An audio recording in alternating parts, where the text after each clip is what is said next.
Greetings, everyone, and welcome to We Are ACEDS Live, streaming live on LinkedIn, Twitter, Facebook, and YouTube. My name is Mike Quartararo, and I am the president of ACEDS.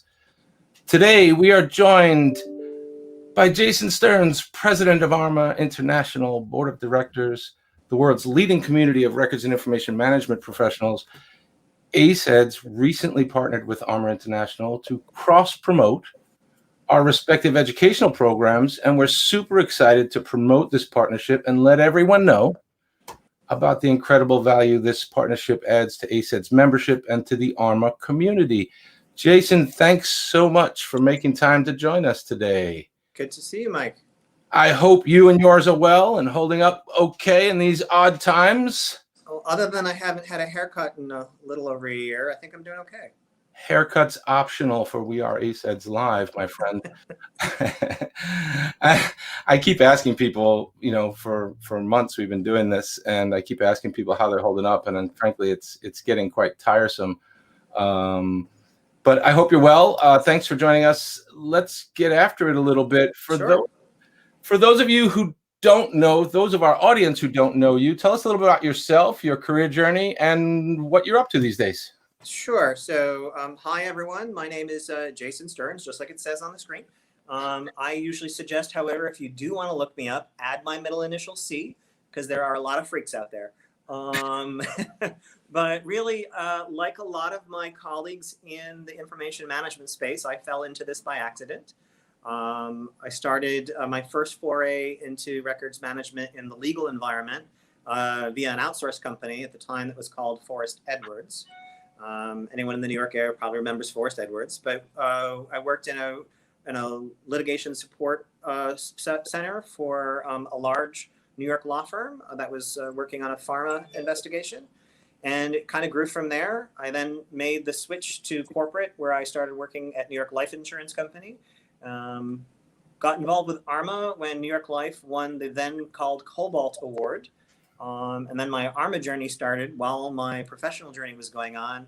Long story short, these days, after a few turns at some other big name financial services clients, I am the IG program manager for Citadel. I'm based in New York. I'm actually in the office. This is not a green screen behind me. And that's my day job. And over the years, I got more involved with ARMA International. I was fortunate to be part of the committee that designed the IGP certification program, the Information Governance Professional. Sat on the board of directors there for a while, and then was asked to fill in for a vacancy on the international board, and then was elected a board president after about a year and a half as a director. And here we are. Awesome. A great career journey, a great story, and something everybody can pick some nuggets from. Cool. Let's talk a little bit about this ARMA ACEDS partnership. Yeah. For us, I think what strikes me is that there's this clear alignment between our organizations. Anyone who's ever listened to me say anything of any import about e-discovery and information governance will recognize that I'm fond of saying information governance is the very foundation of e-discovery. So from our perspective, or more accurately from the e-discovery perspective, this partnership between ARMA and ACEDS really makes perfect sense. Everything in e-discovery lifecycle is dependent upon getting that IG piece right, that left side.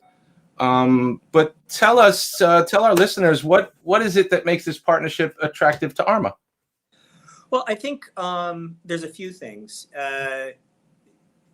Already in most organizations, whether or not you think about it in terms of the EDRM and IG being that first box, IG professionals and e-discovery professionals are already working together very closely. And the better we understand each other's worlds, the better we're going to do in our jobs, for our organizations, and just for our respective industries. It's just, I think the reason that this happened now is because the right people just happen to have the idea at the right time. But this is something that makes perfect sense. And I also I remember a few years ago, I was at a conference here in New York, and I was on a panel, and it was about half IG professionals, half e-discovery program managers. And we were talking about this crossover and synergy we were starting to see. This is probably about 3 or 4 years ago, where because of the skill sets we have as individuals, it's very easy for either of us to cross over into the other roles if you have enough understanding. We've said very much from the IGP perspective, you do not have to be a records manager as your background to sit for the IGP. You can be an e-discovery manager who's managing a large comprehensive e-discovery program, and you're going to have a lot of the foundational skills already. So yeah, it just makes sense that we do something formal around that when we've probably been cross-promoting each other unofficially all along. Yeah, sort of dancing on opposite sides of the room for many years. And we've sort of been aligned. Honestly, we just never formalized the relationship, and now we have. So, and I'm struck too, Jason, by the idea that so much of what happens on the IG side of things, if you talk about data subject access requests, and like the process is the same, right? Yep. What you do there, whether it's a FOIA request or a DSAR, preserve, collect, produce, right? It's yep. the same process, if you will. Yeah, right. in my former role at BlackRock, I had a much more involvement in privacy than I do in my present role. I kind of mentioned that. I said, listen, my colleagues over on the e-discovery side of the world, they get it. I said, this is really just a special type of discovery request. It's no different. We have to follow the same path. We could even use the same tools if we wanted to, yep. Rather than reinventing the wheel or doing something else. For sure.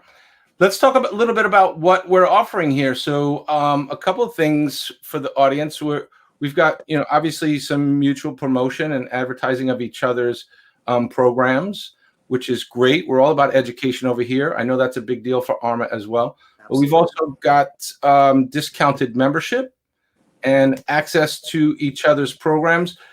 What can you tell us a little bit about the essentials of IG course and the IGP? What can listeners expect if they choose to go down that path? So the essentials of IG course is really for someone who doesn't have a lot of experience in the information management space, in the information governance space. This is really like your IG boot camp. It's got all the basics. It assumes you've got at least a working knowledge of some of the core concepts and then builds off of that, and talks about the IG frameworks and how IG cuts across multiple disciplines in a manner to try and get everyone in lockstep working together. IG doesn't replace your privacy expert. The IG program manager doesn't replace your e-discovery expert. But what he or she does is, with this foundation, typically in information management, but not necessarily, gets those individuals to start talking to one another. I mean, in too many organizations, we're still very, very siloed. And, IG really is that cross-disciplinary approach that puts the governance and the controls and the frameworks in place so that decisions are made in a joint fashion, rather than, we make a decision over in the privacy world that makes the e-discovery folks crazy. We make a decision over on the storage side of IT that complicates the world for the records folks. Now we're all talking together. When IG is done well and is firing on all cylinders. Now, if you go down the IGP certification route, that's when you've been in one of the core disciplines related to IG for a while, and that's e-discovery, that's records management, that's privacy, that's information security. To a lesser extent, it's general IT, but certainly you can come from that world as well. And by then, the assumption is you've been working in those roles long enough that you've had that exposure to those related disciplines. And this basically demonstrates that you have the knowledge and the skill set to have an informed conversation. I'm never going to be a cybersecurity expert. When I'm done with my degree, we'll say that I got a degree in cybersecurity, because I haven't actually worked in cybersecurity. I'm never going to be that expert. But because I've worked with my cybersecurity folks for so long, I understand a lot of the challenges they face, and they understand my world a little better because I've talked to them more. And then I can take an IGP type exam and actually put those letters after my name to say, I get it. I understand the core issues. I know how to do this. I've got some experience here. Yeah, I think it's really critical that anybody working in IG, and frankly, I mean, the e-discovery component as well, that there be an enterprise-wide conversation. Yeah. amongst all those what would traditionally be siloed sort of business units, so that they can all get on the same page and consolidate their processes and works, and just make the IG component much more efficient, and frankly effective. All right, great. So from our perspective, we're trading educational content. So we've got our EDEX, our eDiscovery Executive certificate, our foundational course in your system, and we've got your essentials course in our system. Let's talk a little bit about certification, because I think that there's incredible value to certifications today. You know, it's not a full-blown degree, but I think we've learned over the years, and you could share the ARMA experience, certainly from the ACEDS side, we've looked at certification as sort of this baseline or this validation of a skill set that really makes you more valuable. What are your thoughts about the value of certification? I have been a proponent for certifications very early on in my career, even before I went full in on the information related certifications. I started out in the life insurance business, and I didn't know a whole life policy, from a universal whole life policy, from a term life policy, to all the different things that they've got. And then don't get me started on the whole investment management side of their business. So what did I do? I took some training courses and got some certifications in the life insurance industry that demonstrated that I had those foundational skills to be proficient in whatever that issue was. As I got more focused on the records management side of things, originally my role at New York Life, they only wanted someone that had a CRM. And at that point, I didn't have it. I was in the process of earning it. And I made a deal with them. I said, listen, I'll finish it on my dime if you give me the job. And then when I had the opportunity to expand out and get the IGP, because that made sense, because for me, I'd always been doing information governance. I just didn't have a name for it. I had all those people as part of my governance committee for records, but we weren't calling it anything other than the records management committee. But we were talking about all kinds of things that touched on records, but wasn't necessarily traditional records management. So IG comes along, and we're like, yes, that's what I'm doing. I'm doing information governance. So it made sense for me to say, didn't hurt that I sat on the committee that designed the exam. So after I had my 1 year cooling off period where I couldn't take the exam, I took the exam. And similar thing, as I got more and more involved in the privacy world, I started to sit in for my privacy certifications, to the point that with my certification and a good track record working in the space, in under a year's time, I went from helping with privacy while we were waiting to hire a new data privacy officer to becoming the America's lead for privacy for the entire firm. That wouldn't have been possible without the structure that I think certification programs give you to tackling a very complex subject matter. I mean, I could never have learned all there was to learn about IG or traditional record keeping or privacy without that type of structure. I've toyed with the idea of taking any of the ACEDS certifications. I just as I get involved more with eDiscovery, I seem to get pulled right back out, because I start putting too much form and structure on lawyers, and they never like that. Yeah, no, lawyers are going to resist this kind of thing. So we were talking the other day, and just secret note for the attendees today, we do have a pre-call before we do these, and you mentioned you mentioned something that really struck me, and I've been hearing the same thing, that there's this sort of pressure building in the job market, and something's going to pop soon. Do you see that as people who have certifications or are in the process of getting them as a value add for those people, given the current state of the job market? Absolutely. I can't speak for other markets, but I know already I'm seeing an uptick in the New York market for IG professionals, and all of them, every single job description says must have CRM, IGP, some of the roles that also involve privacy, you mentioned the privacy, but it's not a nice to have anymore. It's become a must have. Yeah. So you're still going to see the jobs where you've got that listed as a nice to have, but again, that puts you on the top of the list. I love the job finding feature on LinkedIn.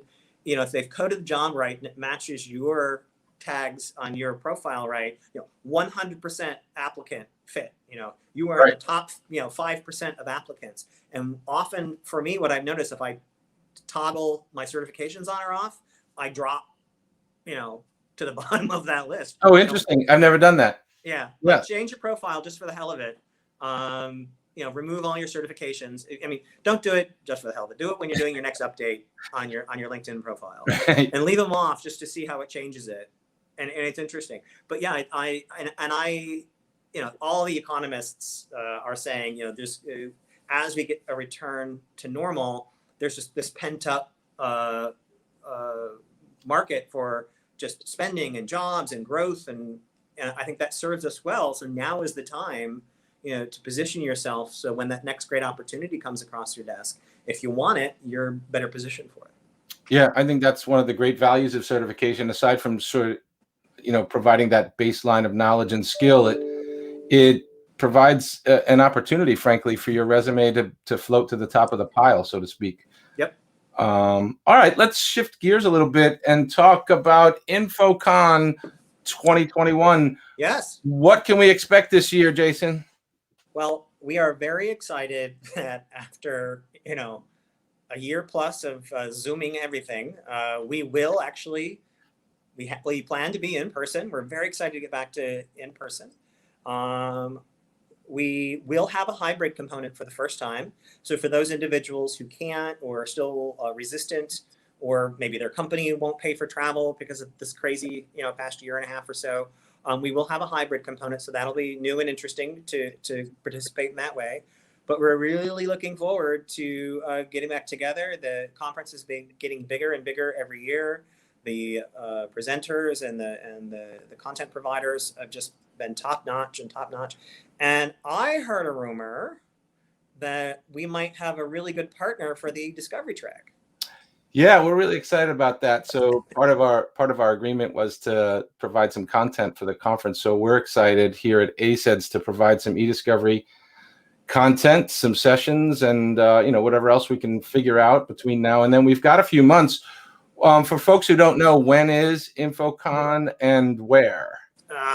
It is, and I knew you were going to ask me that, and I should have had it right on my thing, but 1 second. So we are planning to have our conference, let's see. Here we go. Or not. It's October. I will get you the exact dates as soon as this loads. And we're in Houston. And awesome. Nice central location for folks to get to. Yeah, I've only been to Houston one other time. I was there for the ARMA Houston chapter. Hi, everyone, ARMA Houston. And it was great to be out there. It's October 17th through the 20th this year. Awesome. And it's Houston was a nice town. I was in a different part of the city than our conference is going to be in. But the ARMA Houston chapter is a great chapter, great people. It's one of the things I love about ARMA. No matter where you go, it's always a great bunch of people. Always very welcoming. I've got to see all different kinds of places, big cities, small cities, places I might not normally have thought of going, but I was invited to go give a talk on something related to ARMA. And it's just, you always get a warm welcome everywhere you go. So I'm looking forward to it. I should say too, and we should try to figure this out, but we've got 3 chapters in Texas, 1 actually in Houston. So we should try to figure out how to get our teams together down there and do something together. Yeah, that'd be great. Awesome. This has been great, Jason. Thanks so much for joining us today. Always great to catch up with you. Before we go, anything to add, anything new, anything interesting that you'd like to share with our attendees? New or interesting? Just look for more announcements and more detail to come out about InfoCon. We're in the super early bird phase where, we know our dates. We know maybe a couple key things, but, if you've been to InfoCon before, it's a great conference every year. So now is your time to get in at half price or better. And as we flesh out those details, the price goes up. So get in now while you can. I think we're going to have some good announcements around conference. Look for some big announcements related to other content that we're doing. We've got a great new series, a members-only series of webinars that have been hugely successful. and just more stuff like that. We're trying to take advantage of the current situation where, you know, people are they might be a little zoomed out, but, you know, we have more time for screen time type things, and we can't get together anyway. So let's, you know, take advantage of that while we can. Yeah, no, I agree. Awesome. All right. Thanks so much for joining us, Jason. Thank you, everyone, for tuning in. If you are interested in our short form video interviews, you can find We Are ACEDS live in your LinkedIn, Twitter, Facebook feeds, or check us out on the ACEDS YouTube channel, where we have previous interviews and live streams. Thank you so much for joining us today. And everyone, please be kind to one another. Thanks, Mike.